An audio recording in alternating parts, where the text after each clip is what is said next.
Tim, what's your sense of how the group's responding to that wild game? Well, it wasn't a great game for us, but we've since talked about it and moved on from that one, and we got a real challenge here with the Leafs. What are you seeing from the Leafs early in the season under a new coach? I mean, I think their game is pretty predictable.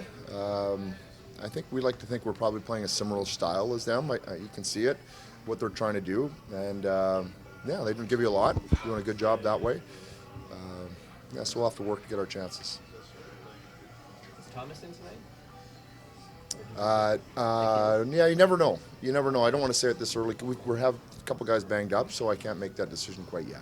Joel Edmondson available, or is he? No, he's gone home. He's expecting the birth of his first child, so he won't be here with us today. Whether it's Andreas or Caleb Jones, like Angie played 82 games here last year. Jones said that. Does that give you some confidence putting either one of those guys in and they can give you a game? Yeah, that's just it. They both played in the league. They're both, both comfortable with both of them, either or. Makes it easier for us. It's not like we're bringing just a young guy in.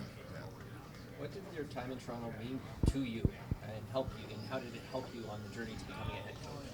Well, I mean, it's a great place to play and coach. We all know that. Great market, passionate fan base, and yeah, I mean, it was the team was on its way up, and so we got a real good start on what they built here.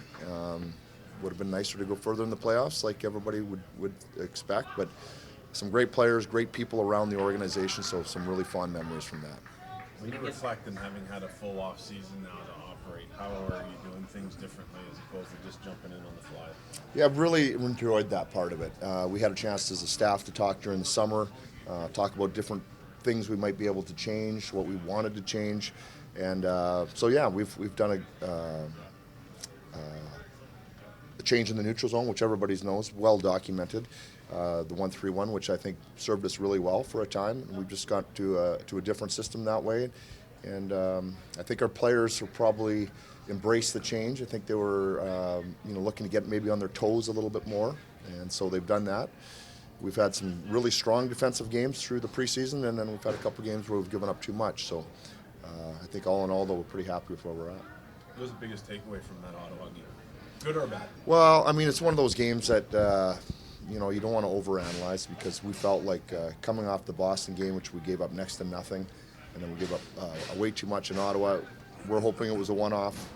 Put it aside. I think we identified where we weren't as tight as where we needed to be, so we'll just move forward from that one. What strides would you like to see Quinton continue to make at his center position? No, I mean, I like how Quinton's playing. I think, oftentimes you can evaluate a player based on goals and assists. It's the easiest way to evaluate a player. And Quinton had a really good preseason, goals and assists-wise. But he's playing a 200-foot game as a young centerman, which is hard to do. He's got that part of it down already. He'll score. There's no pressure for him to score. He's just got to play his game. And so we've liked his game as well as when he was scoring in the preseason. So I'm not too concerned about him that way. You saw it on the other side in Toronto, but do you sense the Toronto area guys have the juice coming into a game like this? It's always like that, yeah. Of course, we're missing Drew, who Drew loved to play in Toronto. We bring everybody in from London. But so he's, encouraging the guys and letting them know that you don't lose when you come into Toronto. Decided on a starting goalie for tonight? We're going to go with David Ridge. I'll let you know of that. I think Phoenix Copley was recalled on an emergency basis, and Darcy Kemper is day-to-day.